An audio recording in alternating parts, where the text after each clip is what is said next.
up, everyone? All right, well, here we are, 48th consecutive green day. Just locked it up. Today was kind of a slower day, finishing up a little over 4,000. Didn't quite get to the daily goal, but green is good. So the thing today is I sat down early and the leading gapper was only 12%. And I was like, uh-oh, this is not good. 12% is, I don't know what I'm gonna do here. But we ended up getting a couple stocks that popped up. First trade, only $100 of profit.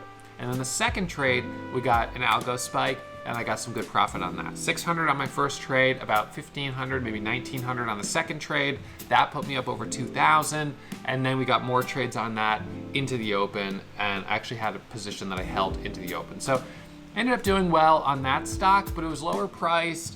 It was a bit more thickly traded, a bit more of a grinding stock. I churned more commissions on it.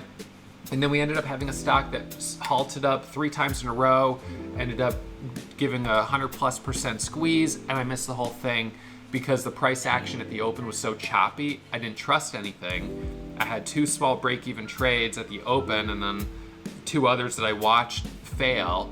So when that one popped up, I was like, no, I don't think so.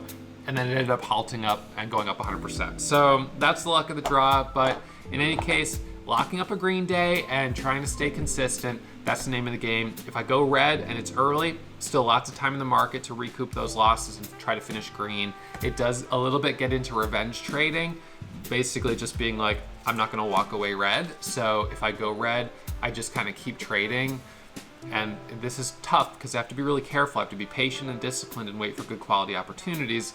But so far, it's been working. So I've got to just stay focused. Hopefully the market will keep being strong enough that we'll have good opportunities throughout the days. So on days that I do go red, I can recoup and finish green. I hope you enjoy the recap. As always, reminder, trading is risky. My results are not typical. You should not mirror trade. Try to blindly follow me. You should also practice in a simulator before you put real money on the line. Take it slow. All right, I'll see you guys back here first thing tomorrow morning. I hope you hit the thumbs up. I hope you're subscribed to the channel, and I hope you enjoy the recap. All right, see you tomorrow.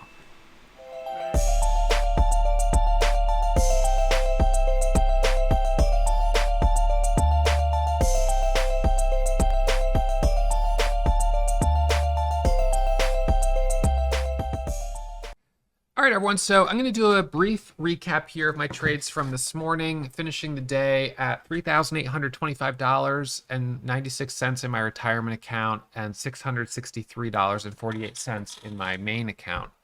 So about $4,400 of profit. Not bad. I do have about $400 in ECN fees on EVAX. I did get about $90 of ECN rebates from adding liquidity, but I also took liquidity. And this is something that I could talk about a little bit as we get into this recap, the adding and removing liquidity. This isn't something that you have to worry about if you're a free commission trader, E-Trade, TD Ameritrade, etc. But for brokers like Lightspeed, which is the broker I use, and for any direct access broker, it is a consideration. SLNG, this one, I left some money on the table on it. It's now halting up again at 1073. I'm kind of trying just not to have FOMO and just come back and, do it again tomorrow, try again tomorrow. The thing on this one was that it went into a halt at 660. I didn't see it before it went into the halt. And then on resumption, it did do a dip and rip here to 713 and then up to 825. And I was like, I don't know. I just didn't trust it. Because the thing is, at the open, I traded EVAX pre-market. And then at the open, I traded FOXO and SHPH. And both were just like nothing. There was just nothing. I mean, these were like break-even trades. And trading something coming out of a halt with light volume and potentially bigger spreads, that can be risky stuff. And so I was just like, I don't know.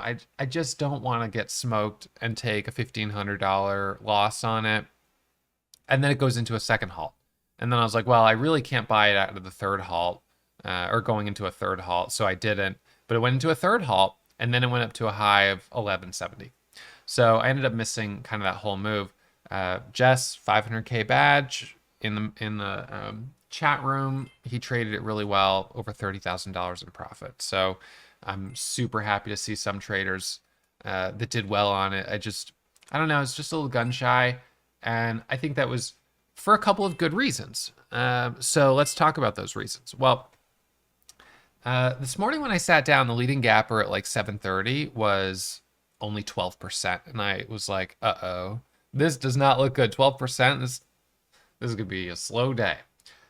So my first trade on the day was SYRS. SYRS, I made $106.79 pre-market, and it must have been in this candle here that was popping up. So and actually Jess traded this one pretty well also, as I recall. Anyway, so this one hit the scanner at like 650. It squeezes up to 7. It goes up to 740, up to 756. I did a small trade on it, made $100. It was a dip trade on this pullback, but I missed the big green candle. So all I got was a small dip trade. All right, so at the time that was our leading gapper, but then it pulled back. It didn't end up even being really that interesting today.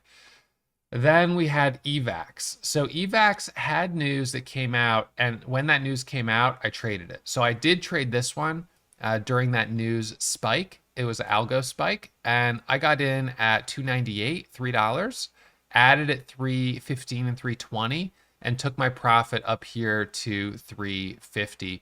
And in those trades right there, my first trade was a $600 winner out at $3.16, added back here at $3.25, and sold on the move up to $3.50 for about $2,000. And then I kept trading it at the open off of VWAP for a curl back up and got myself up to 3,700. So you could watch the morning show if you want to rewatch those trades. But anyway, so I did okay on it, but it's a lower price stock. It was kind of like fighting for pennies, churned a lot more shares. That made the ECN fees higher. When you take liquidity from the market, you pay a fee. When you add liquidity to the market, you get a rebate. The rebates are not as big as the fees. Who pockets the difference? It's the exchange. That's how they're making money. So, they make money by charging you the fee, and they give back a little bit by giving you the rebate, but the rebates are smaller relative to the fees, so you're still out of pocket.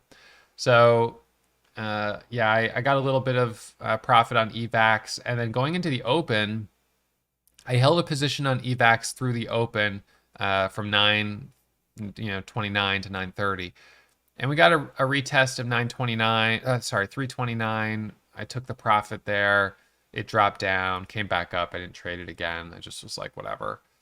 And at that point, I was like, okay, well, leading gapper, not great. And then FOXO pops up. I was like, all right, I'll take a trade on it. It rejects. Ugly. SHPH, I was like, all right, I'll give it a try. Took a trade on that. It rejects as well. AMPX popped up. I was like, no, I don't think I can trust it. Smart move. It sold off. HOLO popped up. I was like, nope, can't trust that. Good move. That sold off. And then when SLNG popped up, I was like, can't trust that. And then it goes up 100%. So a lot of these did have news. This did have news this morning. The news seemed good, but it's not a recent IPO stock. It has a reverse split, but it's in 2019. It's not a recent reverse split. It's an energy stock, natural gas. So it's not, it just didn't really fit the profile to me. And despite being a relatively low float, it's easy to borrow. So I thought, well, given what we've just seen on these last few stocks, when it pops up, I think people are probably just going to short it. I don't think it's going to hold up. But what you might have happening here a little bit could be a little easy to borrow short squeeze. So sometimes stocks are easy to borrow. Shorts will short them fast, especially beginner shorts, and then they can get squeezed. So you just got a nice squeeze there up to 1232 off the low of 960. So nice bounce. But now back to 1008, and I'm over it. I'm not going to chase it. You know what? $4,400, that's enough. That's enough. Some days it feels like it comes easier than others. Today just was not a super clean day, and I'm grateful to be green. And it is my 48th consecutive green day. So, I'm on a nice little streak here. And, like I said yesterday, I didn't import yesterday's trades yet, but, like I said yesterday, as long as I start with small risk on my first couple trades and I'm starting early, even if I go red a couple $1,000, I still have a good chance at recouping. So there's a little bit of revenge trading going on where if I'm going red, I'm like, okay, well, I guess I'm going to be here longer because I'm not going to stop until I finish green. I'm kind of doing that where rather than just accept, okay, I'm going to be red 500 today, whatever. I'm like, no, there's going to be something in the market where I can make back that 500 and finish green. And so I have to be a little careful about that, because if I end up going down 3, 4, 5, 6, 8,000, there may not be an opportunity to make back 8,000. So I have to be careful not to get overly aggressive if I start to go into the red, to maintain composure and discipline, wait for good quality opportunities. But so far, every day in these last 48 days that I have gone red, there have been opportunities that have been able to get me from red to green. And I've had a number of days where I've gone from red to green. So, but I'm also stopping on those days when I get back to green. I just stop. Even if some days are only like $200. There's a $200 day. I was like, okay, I'm back to green. And this shows I went red. It's not, I don't know, it's not super. But anyways, I went a little red and I was like, all right, that's it. A day like this, no, just green. Some days, whatever. I don't have too many.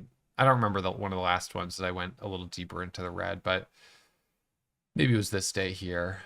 This day I went deeper into the red for sure. And then I was like, okay, I guess I'm going to be trading a little longer. And I made my way back to green. So that was probably the worst day that I've had.